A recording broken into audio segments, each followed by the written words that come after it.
Hi everyone and welcome to Sports Watch. If you like the content, please press the bell icon for further notifications and like, share and subscribe to the channel. UFC 298 is in the books and it was a great night of fights.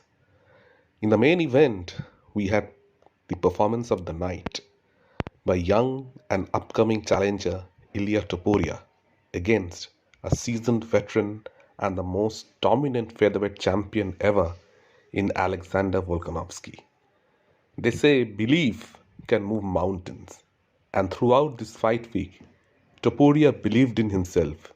He believed that he can beat Volkanovski, he can knock him out in the first round or the second round when other people laughed at him.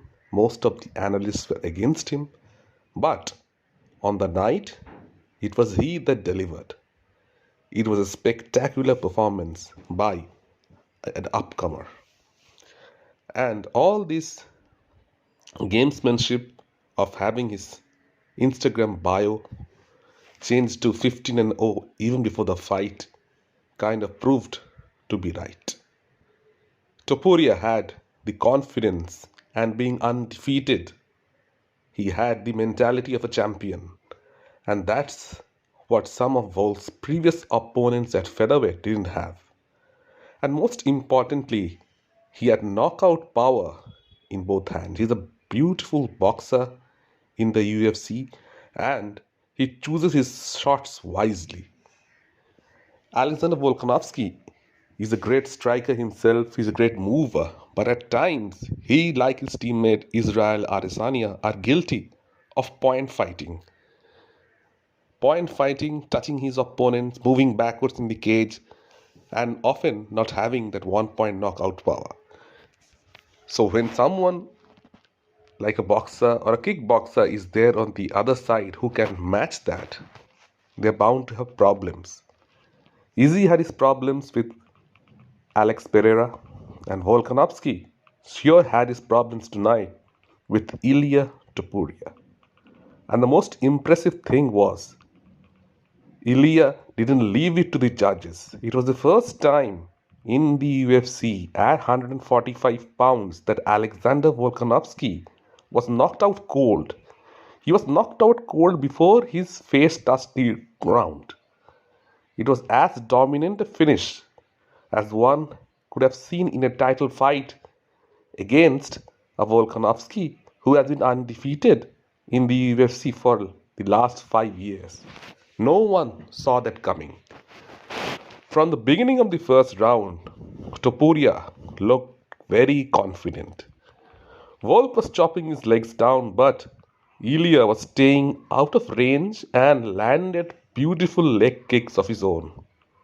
Volk's problem would increase when Ilia would continually throw his hands, and Volkanovski has this tendency to put his chin up in the air as he moves backwards. Dean Thomas was on commentaries when he was saying the exact same thing, that Volk is leaving his chin up in the air and he might get caught. And that's exactly what happened. The plan was not to get caught with Ilia at the cage. But Ilia, for his first main event, was amazingly cool, calm and collected.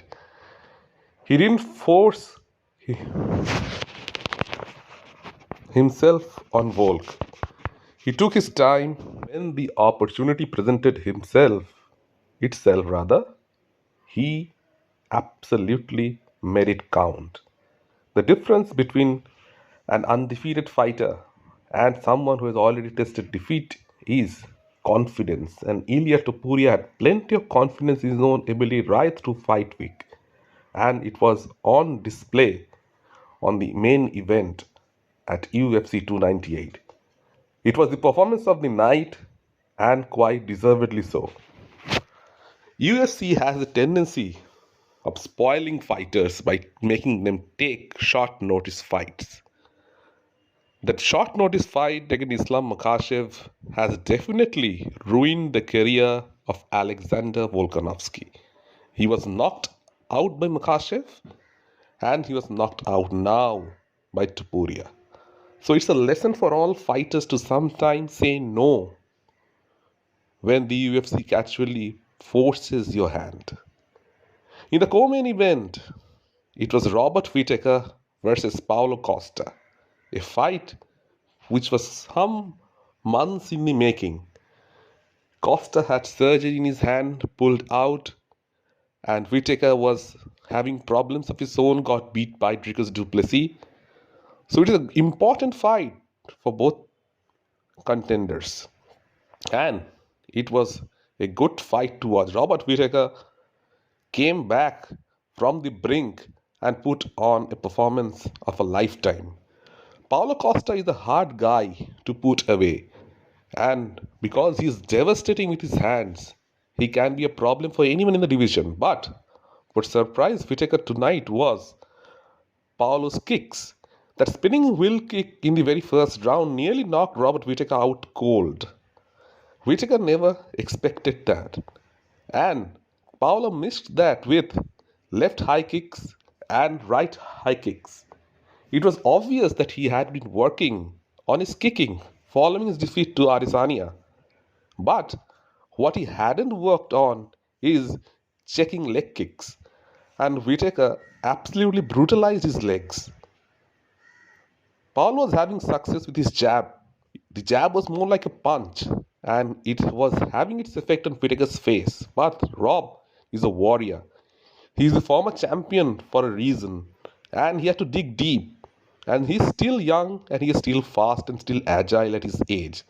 And the experience kind of won him the fight tonight. He was badly hurt at the end of round 1. And in the beginning of round 2, he managed to regather himself and he went straight back to his game plan. Time and time again, Paulo Costa would urge Robert Whittaker to come to the center of the ring and make it a brawl.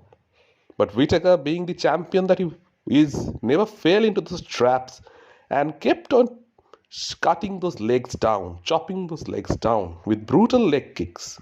Paulo is sure to have his legs swollen up at the very next day. It was a good outing for Robert Whittaker. It was a very good outing for Paulo Costa as well after a long layoff. He looked good, but unfortunately, he couldn't get his name on the win column.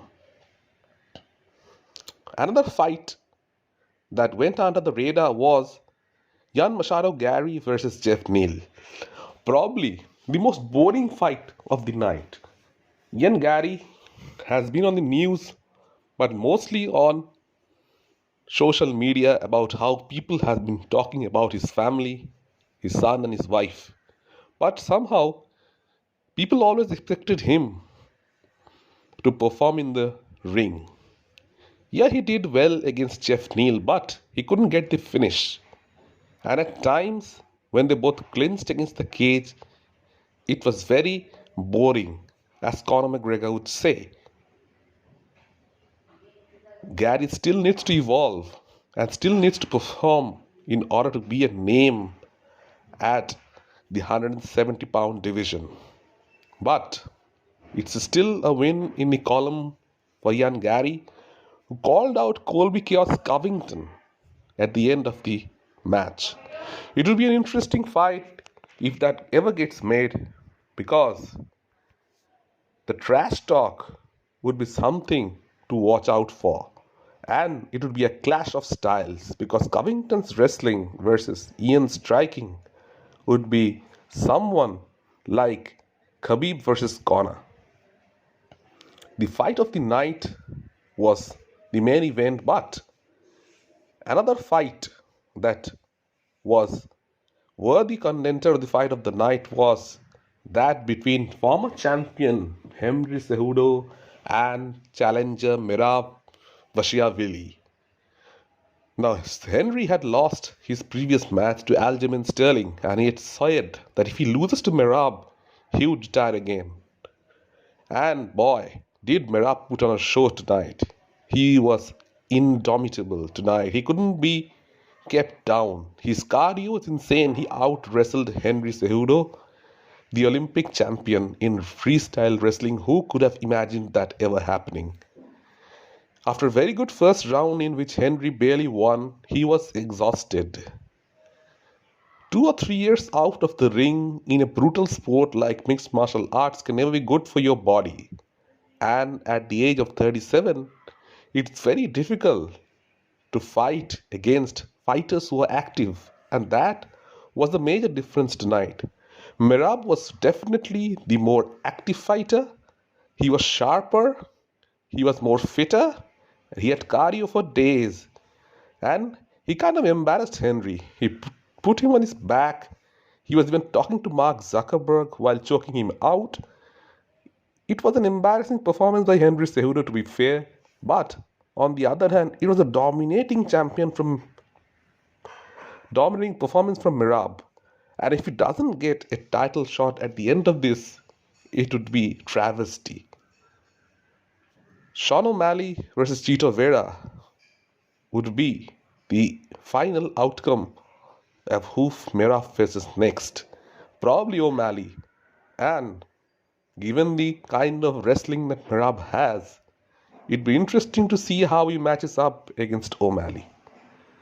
It was a great night of fights for the UFC 298, and the fans turned out in great numbers and had a great time.